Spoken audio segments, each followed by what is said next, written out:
আর এই মুহূর্তে যে খবরের দিকে নজর রাখবো, ওবিসি মামলায় দ্রুত শুনানি নয়, রাজ্যের আবেদন ফেরালো সুপ্রিম কোর্ট।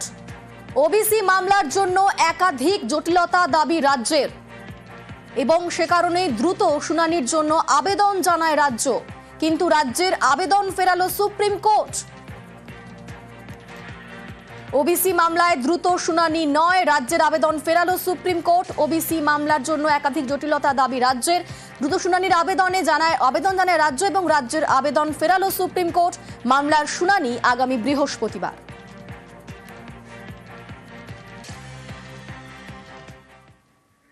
সরকারি চাকরি ছেড়ে শিক্ষকের চাকরি, সুপ্রিম কোর্টের রায়ে সেই চাকরি গিয়েছে। চাকরিহারা শিক্ষকদের এবার পুরনো চাকরিতে ফেরানোর প্রক্রিয়া শুরু।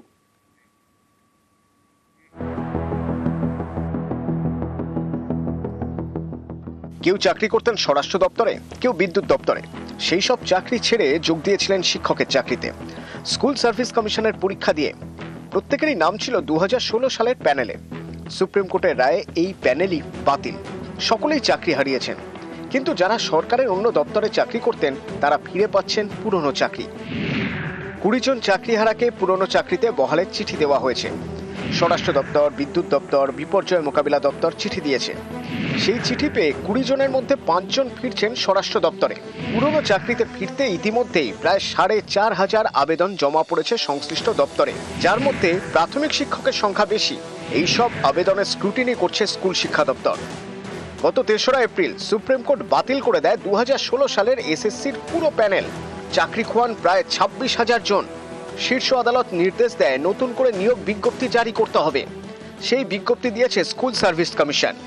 শীর্ষ আদালত এও নির্দেশ দেয় যারা আগের সরকারি চাকরি ছেড়ে শিক্ষকের চাকরিতে যোগ দিয়েছিলেন তারা পুরনো চাকরিতে ফিরতে পারবেন।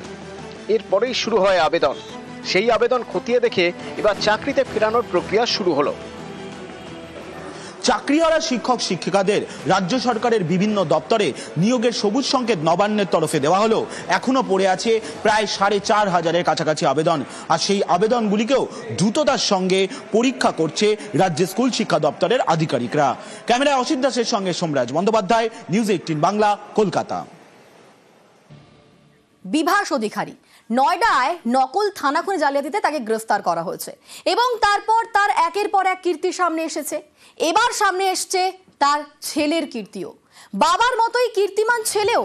বিভাসের ছেলে অর্ঘ্যর আরও কীর্তি ফাঁস।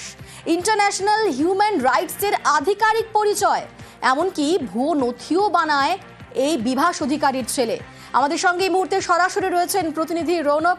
রৌনকের সঙ্গে কথা বলবো। রৌনক, বাবার পর এবার ছেলের কীর্তি সামনে আসছে, কি কি খবর পাওয়া যাচ্ছে তার নামে? দেখো, একেবারেই এই প্রতারণা মামলায় বিভাস অধিকারীর পাশাপাশি তার ছেলে অর্ঘ্য অধিকারীকেও পুলিশ গ্রেফতার করেছে, এবং দেখা যাচ্ছে এই অর্ঘ্য অধিকারী নিজেকে ইন্টারন্যাশনাল হিউম্যান রাইট কমিশনের ভারতের সেক্রেটারি পরিচয় দিতে এবং তার একটা ভুয়ো নথিও তৈরি করেছিল। এবং জানা যাচ্ছে পুলিশ সূত্রে এই নথি দিয়েও প্রতারণার ফাঁদ তিনি আটছিলেন, এবং দীর্ঘদিন ধরেই এরকম ভাবেই নিজস্ব নিরাপত্তা রক্ষী, বিশেষ করে বন্দুকধারী নিরাপত্তা রক্ষী নিয়ে এরকম নিজেকে হিউম্যান রাইটস কমিশনের ভারতের সেক্রেটারি পরিচয় অবাধে ঘোরাফেরা করতেন, এবং এই বিষয়কে সামনে নিয়েও কিন্তু প্রতারণার ফাঁদ আটত এই অর্ঘ্য অধিকারী। এবং এই বিভাস অধিকারী, অর্ঘ্য অধিকারী গত 10 দিন আগে দিল্লিতে এই নকল থানা খোলে। তাদের পরিকল্পনা ছিল দেশের বিভিন্ন জায়গায় এই ফেক পুলিশ স্টেশন খোলা, এবং এরকম ভাবেই জনসাধারণ নির্মম মানুষদেরকে টার্গেট করে তাদেরকে ফাঁসিয়ে এরকম ভাবে প্রতারণা করা। গতকাল যখন পুলিশের জালে এই 6 জন ধরা পড়ে, তারপরেই পুলিশ সূত্রে জানা যাচ্ছে, গোপালনগর পুলিশ সূত্রে তারা জিজ্ঞাসাবাদ করেছে, এবং তারপরে এই অর্ঘ্য অধিকারীর কীর্তি সামনে এসছে। একটা আন্তর্জাতিক একেবারে প্রেস্টিজিয়াস